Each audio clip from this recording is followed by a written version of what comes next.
Gospod župan, za vami je pestro leto 2025. Katere so tiste stvari, ki so za vas najpomembnejše v tem letu? Seveda daleč najpomembnejše je začetek projekta izgradnje industrijske cone Lakonca. To veliko območje nad Trbovljami v resnici pomeni nekakšen vstop našega mesta v 21. stoletje. Predvsem tudi zato, ker gospodarske družbe, ki bojo gradile v tej industrijski coni svoje objekte, v resnici vse izhajajo nekako iz tistega, čemur rečemo nova industrija. Se pravi, dejavnosti, ki so v veliki meri povezane z novimi principi, ne samo iz postulata zelenega prehoda, ampak tudi iz razvoja sodobnih tehnologij. Govorimo o robotiki, kibernetiki in tako naprej. Tako da na en način pričakujemo v naslednjih letih veliko zanimanje za gradnjo industrijskih objektov, poleg tega, ki že obstaja, in seveda nekako popolno preobrazbo našega mesta. Na tem področju se bo precej dogajalo v naslednjih letih. Poleg mesta akrobatov, ki je že napovedano, verjetno še precej drugega. Kompletno območje bivših rudniških površin pa boste oblikovali tudi z nekaterimi drugimi projekti. Kaj vse se bo dogajalo na tem področju? Res je. To veliko industrijsko območje in vse nove zaposlitve, ki jih pričakujemo tukaj, v resnici pomenijo potrebo po prenovi vsega v našem mestu. Ali govorimo o stanogradnji, ali govorimo o sistemu izobraževanja, ali govorimo o rekreativnih površinah, ali govorimo o čemerkoli.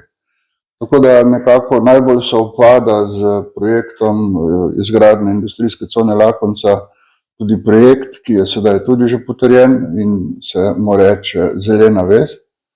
In pomeni kar nekaj hektarov urejenih površin na tistem območju, ki mu rečemo po domače Kipe, Dobrna in tako naprej. In tu pričakujemo sedaj že v naslednjem letu, takoj spomladi, začetek izgradnje različnih pešpoti, poti za naše kolesarje, rekreativnih površin, parkovnih ureditev, vrtov, sadovnjakov in tako naprej in tako naprej. Obenem, ko sem prej omenil še druge glavne postulate družbenega razvoja v našem mestu, spomladi začenjamo tudi z izgradnjo 50 novih stanovanj na lokaciji bivšega samskega doma Splošnega gradbenega podjetja Zasavje v Zgornjih Trbovljah. Govorim o projekt je že v pripravi, tako da po moje tam nekje maja začnemo graditi.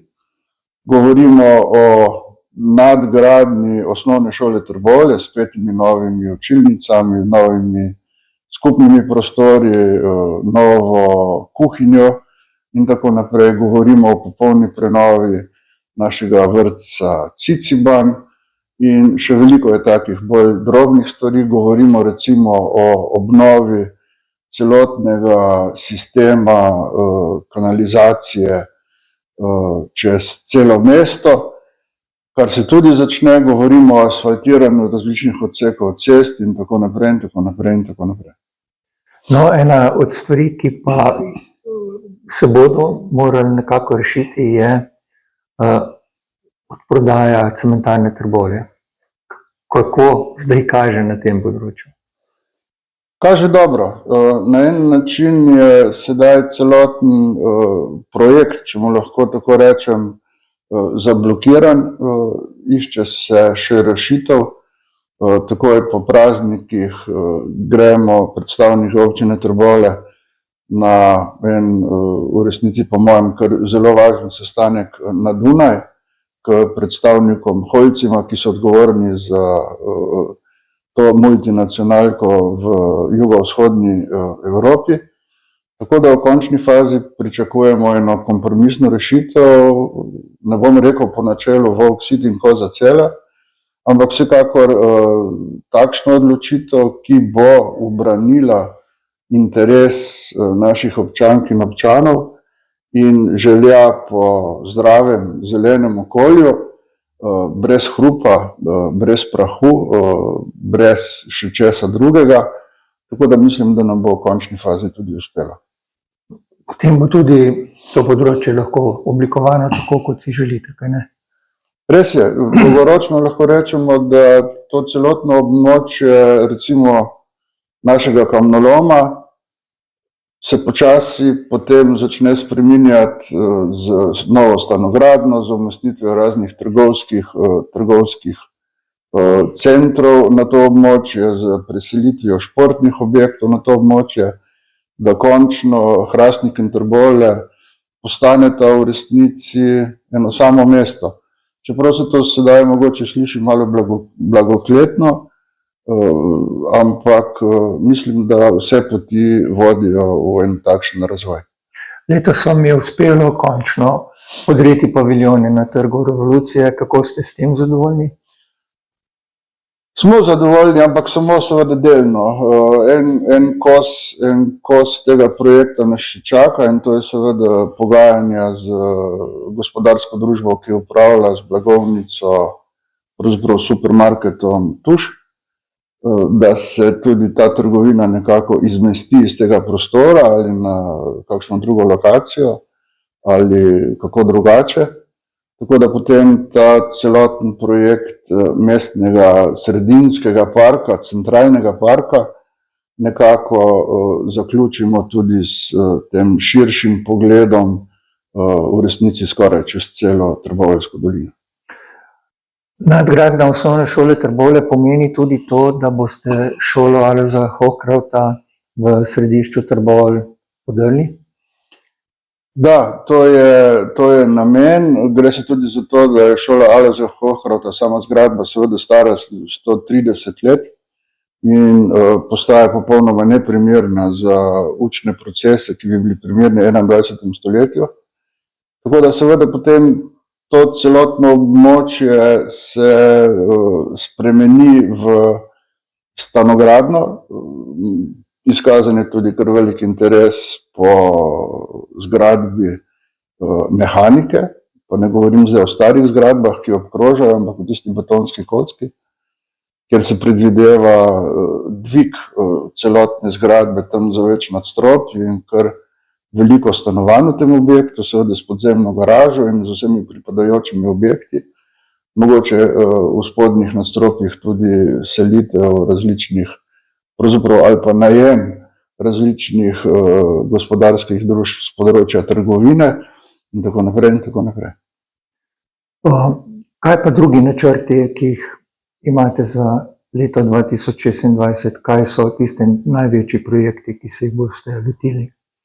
Največji projekti, tistih, o katerih še nisem govoril, so seveda zaključek popolne obnove in izgradnje ceste na naše pokopališče, tretja faza in zaključek projekta, in pa seveda tudi asfaltiranje, popolna prenova, novogradnja velike večine cest ob naših obrobnih krajevnih skupnostih, 4, ki so umeščene v naše hribovje, v naša pobočja in s tem tudi v veliki meri olajšanje dostopa do doline ali obratno vsem našim prebivalcem, ki živijo na teh pobočjih. Med njimi recimo samo da omenim dokončno asfaltiranje ceste na Planino, v sodelovanju z Ministrstvom za obrambo in z Ministrstvom za gospodarstvo tudi verjetno asfaltiranje ceste do Koče na Kumu, kar veliko odsekov cest na Komlanskem, okrog Dobovca, veliko cest tudi v vseh drugih 3 krajevnih skupnostih, torej Čeče, krajevna skupnost Franca Salamona in pa seveda tudi krajevna skupnost Klek. To so sedaj ti veliki projekti in pa seveda tudi, to sem še pozabil mogoče prej na začetku omeniti, začetek popolne prenove vrtca Ciciban, ki je tudi nujno kliče, vpije po teh posevih, da tudi našim malčkom zagotovimo primerno okolje za nemoten razvoj in rast, če rečem. Tudi v Trbovljah se v zadnjih letih precej govori o razvoju turizma. Je kaj posebej novega na tem področju?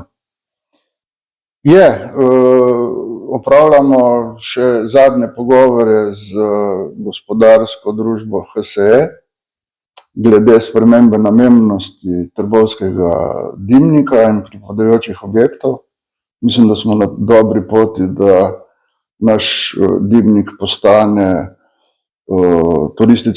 turistična točka, ki ne bo prepoznana samo v Sloveniji, ampak tudi širše v Evropi in lahko pripelje do neslutenih višav števila obiskovalcev. In pa seveda vse tisto, kar nameravamo postoriti z Zasavskim muzejem v sodelovanju z Delavskim domom Trbovlje pri pripravi novih projektov turistične ponudbe, da tako rečem. In se tičejo seveda našega rudnika, ravnokar se spreminja rudarski zakon, ki bo tudi omogočal umestitev različnih vsebin v tisto, kar je ostalo še uporabnega od rudnika Hrastnik Trbovlje.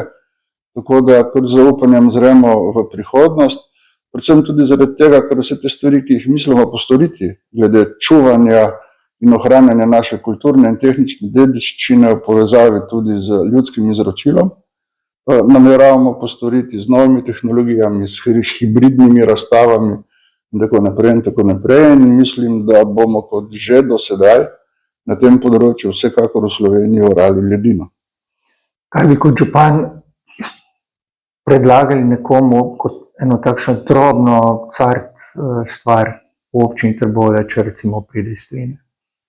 Če pride iz tujine, nedvomno bi ga zapeljal v virtualni muzej rudarstva, potem bi ga verjetno peljal tudi na kakšno dobro kulinarično izkušnjo z našo avtohtono hrano, kulinariko, peljal bi ga v naše čudovito hribovje, na Kum, na Planino, na Mrzlico, kamorkoli, ker mi se včasih sami ne zavedamo, v kako čudovitem okolju živimo. In sedaj, ko te umazanije, tega prahu, teh strupov v našem okolju, v našem zraku ni več, je še toliko bolj potrebno, da promoviramo naš lokalni zasavski turizem tudi skozi pešpoti, skozi kolesarske poti in tako naprej in tako naprej. Leto 2026 bo volilno leto. Na katerih volitvah se bo pojavilo ime Zoran Poznič? Na državnozborskih vsekakor ne. Tu so drugi poklicani, da upravljajo z našo državo. Kaj bo pa z jesenskimi volitvami drugo leto, bomo pa še videli. Odvisno tudi od zdravja, če bo dopuščalo, in še od različnih drugih elementov. Seveda pa tako na prvo žogo lahko rečem, da vsi ti projekti, ki smo jih začeli, ki se sedaj že peljejo, na en način potrebujejo in zahtevajo tudi, da še sodelujem v kakršnikoli obliki pri vsem tem. Kakšna pa bo ta oblika, pa bomo videli. Gospod Poznič, kaj si želite v letu 2026 in kaj želite svojim občankam in občanom? Dobro vprašanje. Rekel bi z dvema besedami. Miru in zdravja. Najlepša hvala. Vse dobro. Hvala.